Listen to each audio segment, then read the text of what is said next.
there was no toilet facilities for me, so I was having to share the men's toilets, which was horrendous.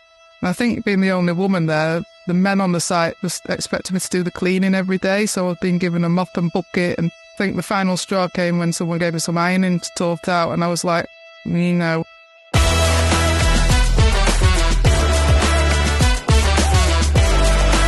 Anna Preston. This is STEMazing.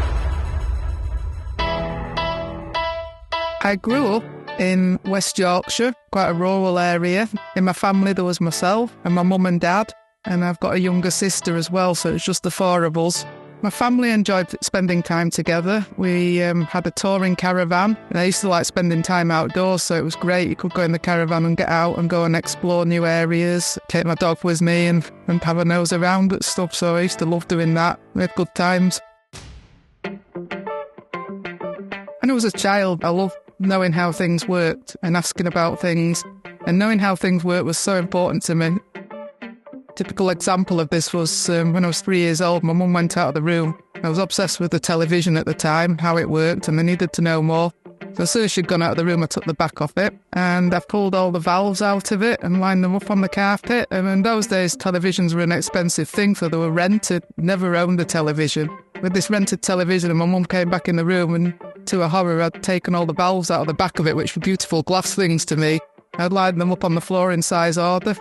She wasn't like very happy with it, but I needed to know what was inside it, and I still couldn't figure out how it worked. I couldn't figure out how you could get pictures on the screen from these glass things that were in the back of it. So I really, really enjoyed taking stuff apart. I did it with a lot of things. I took my watch apart. I used to say anything that I could get apart, I'd take apart. I was constantly doing stuff like that, and I also enjoyed cutting things up, which didn't go down too well as well. So I'd be sat at the dinner table with my family, and I'd have cut holes in the tablecloth and then bits of my clothes and stuff. So I just loved like messing with things, really. They were the sort of things that I enjoyed. Any toys I'd got, my mum bought me a Cindy doll. Again, I wanted to know how that worked, so I pulled that into two halves because I couldn't work out why the waist twisted about. So they were the things that sort of gave me joy, just pulling things apart, really, and knowing how they worked. First time I got asked about a job and what my career aspirations was when I was 5 years old at school. The teacher went round and she was saying, what do you want to do when you grow up? And the girls were saying princess, fairy, and the boys were saying train driver. And it got to me and I said, I'd like to put seats in buses. I got laughed at for the rest of my life over that, really. But it was a sort of logical thing in my head because I used to travel in the bus quite a lot with my mum, and I was quite small. And all I could see was the back of the seat in front of me. I couldn't even see out of the window, and I used to hate it. I used to hate looking at the seat in front. I used to think, well, if this was my job, I'd make these seats high up and they'd spin around so everybody could be looking out the windows and could see better. And that was the logic behind it, but nobody asked me, oh, why do you want to do that? They just started laughing and saying, like, you want to put seats in buses? What's that about? I got bullied after that.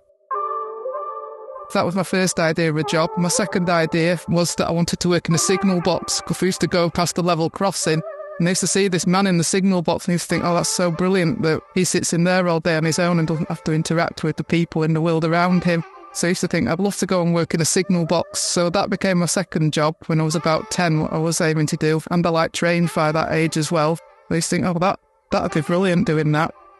But as I got older, that sort of became less realistic. And when it came to the sort of time of leaving school, I didn't know what I wanted to do. I think being a female at the time when I was leaving sort of school in the 80s, late 80s, careers advisors were giving me the advice that I should be a secretary or work in a bank or something along those lines. To me, those were like repulsive ideas. I didn't particularly like being around people and in a noisy environment. I thought these jobs are not for me, and dressing up smart with itchy clothes on, I thought I don't want to do that. So fortunately, my dad put me in for a careers test. So it got so bad that when I was doing my A-levels, I actually deliberately sabotaged them and failed them because I didn't want to go to the job that I was being forced into, sort of thing. I don't want to go into this working environment, so I sort of deliberately didn't really try my best.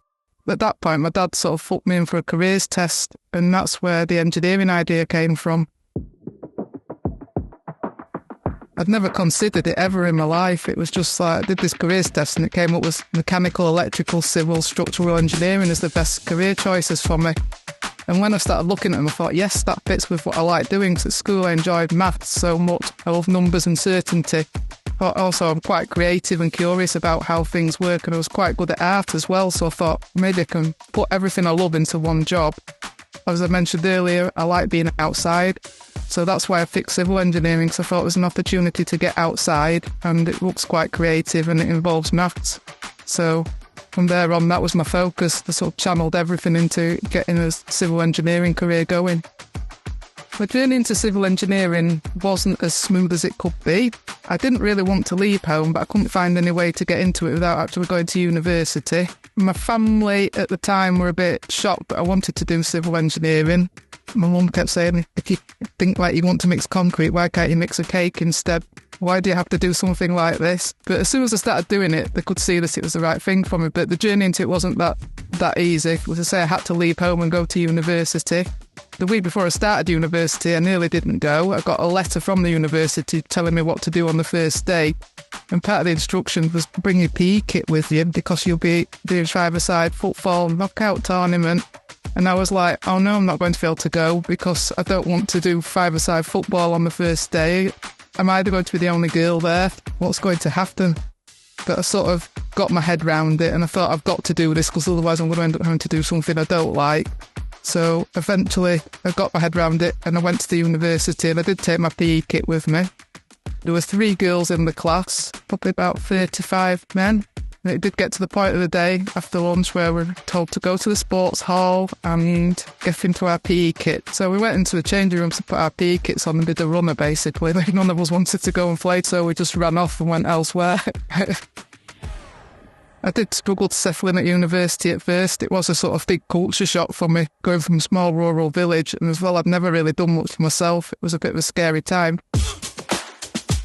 And once I got there, and it's probably the best days of my life, really, because I stopped being bullied for the first time and I started fitting in with people and people just accepted me as I were. And I think there were other people with similar mindsets to me and I really enjoyed it. The first time I worked on site was in my first year at university. I worked my summer holidays for a small contractor, building accommodation for people with disabilities. I was the only woman on the site, but it was quite good. It was a small site and there was only 6 or 7 people on it. And I learned a lot of skills on that job. And I was treated quite well when I look back now. At the time, it was intimidating, arriving and thinking I'm going to be the only girl. And I was only 19 years old. And it was like a bit, and I hadn't got all the proper safety gear and you were expected to have it all and I hadn't got any of it. And the stuff they'd got there didn't fit me because the boots were size 10 and the jackets were like XXL and everything was just like too big and I was sort of walking around a bit looking like a clown with clown boots on. The next year I moved to a major contractor. I worked on a really large construction site with over 100 people on it, filled in the M60 ring road. That site was great. I learned a massive amount there. I was basically a chain person on that site. There were other women on the site. There was at least 6 or 7 women there. It's not a lot, probably out of 100 people. I had a great time working on that. More difficulties started though when I graduated.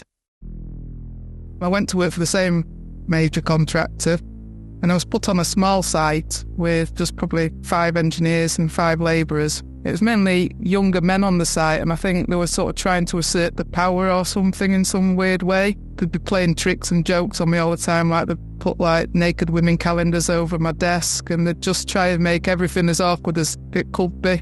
There was no toilet facilities for me, so I was having to share the men's toilets, which was horrendous. And I think being the only woman there, the men on the site just expected me to do the cleaning every day, so I've been given a mop and bucket and told to clean the labourers' canteen out. I was told to go in the toilets and clean the toilets because somebody had blocked the toilets. I think the final straw came when someone gave me some ironing to sort out and I was like, and then I quite quickly left that job after that and moved on to a different job because I thought I can't tolerate the way that I'm being treated here.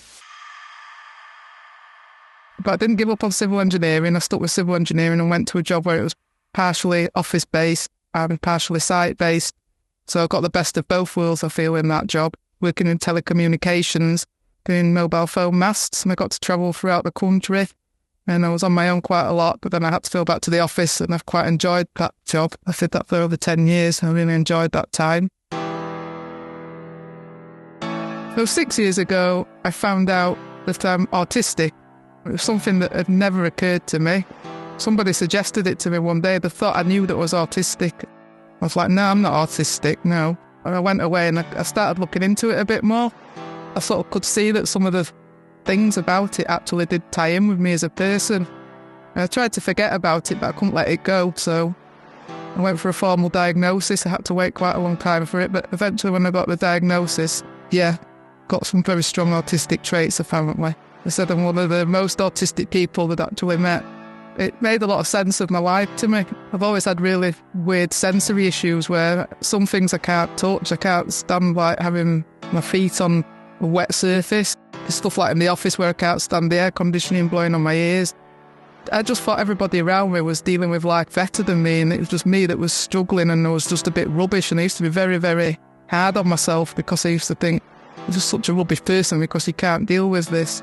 When I'm in a room full of people, I can just hear snippets of every conversation, and I just can't think. I thought, how come everyone else can do this and I can't? Getting that diagnosis and finding out more about autism to help me understand myself and make sense of why things are the way they are for me, and I'm sort of a lot kinder to myself since I found out. Being autistic has, in a way, changed the way I approach my work. I do struggle with noise and bright lights, so I get to work at home a little bit more than other people in my office. It is quite a difficult balance, though, when you're asking at work, well, like, these accommodations, feels quite a lot like people think you're getting extra benefits and bonuses in some way. So I get to choose which desk I sit at, and I get to work at home a bit more than other people. People seem to think that you're sort of like not pulling your weight in some way, but I'm only trying to get on a level playing field. I'm just trying to get myself to the same level as everyone else and get the best out of myself. Before I was going in the office all the time and struggling, and it's not good for the company either because they're not getting the best out of me. So that's why I try and justify what I'm doing. So I suppose in some way it has changed the way that I work. When I first got the diagnosis, I tried to hide it. I didn't want people to know because there seems to be quite a lot of stigma around being autistic and autism. People seem to think like autistic people are not capable of doing stuff, and that's something that I feel strongly about changing. So I did try to hide my diagnosis, and then one day my manager said to me, you've got to go away overnight for 4 days to a course. And you've got to spend 24 hours a day with these people on this course. It's like all day course and all evening team bonding, and I was like, I can't do that. I got into such a bad state about it. I've got a hammer out of my shed and I was going to break my leg for it. I was so adamant that I wasn't going on it. And then the next day I thought, that's just stupid, because if I break my leg, my parents will probably have to come and help me look after my dogs and stuff, and that would be not a good situation either. So I went in the office and I just said to my manager, I'm unable to go on the course, I'm autistic, I have a formal diagnosis. And he was a bit dismissive, going, no, that's not you. I've known you for 15 years, you can't be autistic. And he didn't want to know about it, and he more or less sort of told me to sort of leave his office and go and talk to other people about it. But I did find people within my company that were understanding and helpful and were there for me, and still people there now what are there for me, what I can go to talk to if I'm struggling. But some people I think do find it hard to understand that I'm autistic. More that they struggle as well to understand what I need and how to get the best out of me. I need things setting out clearly. I need to be able to work the way I want to work. I'm not awkward or anything, but I think it's just people don't understand how much it does impact on me. Support neurodiverse people more. I think there needs to be more discussions in the workplace. It needs to be an open subject. People tend to shy away from it when I talk about autism at work. People don't want to talk about it and they look awkward if you say to them, oh, I think I'm going to have a meltdown, I need to get out of here. People don't want to know about it. They just want to like, all right, okay, let's get away from this person really quickly. There need to be more discussions about it and openness about it. I think as well, employers need to listen to autistic people and all neurodivergent people, because when we're asking for these accommodations, it's not because we're trying to get something extra. We're trying to bring ourselves up to the same level as everyone else. So we're at such a disadvantage, I feel. Other people seem to be able to block noises out in the office and work under bright lights. And if I'm saying I can't work under this light, it's too much for me and I can't stand the air conditioning on my ears, they need to listen and accept that that's true and I'm not just making rubbish up. STEM careers they're a good choice of careers for neurodivergent people, especially people like myself, because it's dealing with facts and figures and certainties. I think that's quite important for neurodivergent people. When things are all a bit vague and sketchy, it's not easy for us to work with. Neurodivergent people tend to get really interested in things and have strong focus. If you're really interested in engineering or maths or numbers or creating things, I think it's a good thing. I can focus on a project and I can get 10 times as much done as somebody else if I just get so into it. I think if it's something you're interested in, it is a good choice of a career. And there's so many options out there in engineering, science, technology and maths. I think it's like a good choice of career, definitely. What I love so much about engineering is solving problems. I get so excited about it. At the moment, I'm dealing with products that have failed on site. I've been involved in accidents, and I get to look at things that are broken and try and work out why they're broke and how they can be made better. And when I come up with a solution and figure out why it has actually broken and how I can make it better, I get really, really super excited about it. I have to tell everybody about it. That's one of the things that absolutely brings me joy.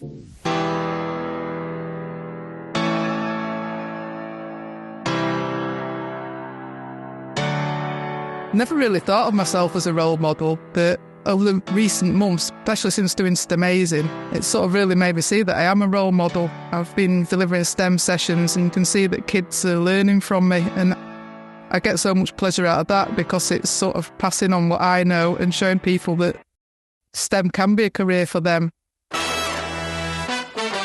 Alex always has a saying, you can't be what you can't see, and that's exactly how I was at school. I didn't know engineering existed, I didn't know anything about it, but I think if there'd been somebody like me going in the school and talking about it, I think I'd have known at an earlier age and I'd have had something to focus on and work towards, which would have really, really helped me. If I can do that just for one person, that'd just be amazing. When I was younger and I first started out in engineering, I did think, I can't do this because it's male orientated, it's all stuff that I don't know, it's all stuff that I'm having to learn. But when I took a step back and looked at it, I thought it's all the things I like, it's maths and being creative. And that made me think, yeah, this is for me. And as I've gone through my life, I've realised that when you're doing the things that you enjoy, you usually do them well. So I think if you enjoy anything to do with the STEM subjects, a career in STEM could be for you. And because if you enjoy doing something, you do it really well, and not to rule it out, just go for it.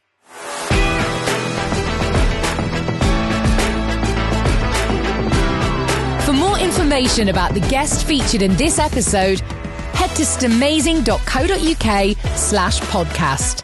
And to join the inspiration and inclusion revolution, just visit stemazing.co.uk. With thanks to Alexandra Knight and our production team at What Goes On Media.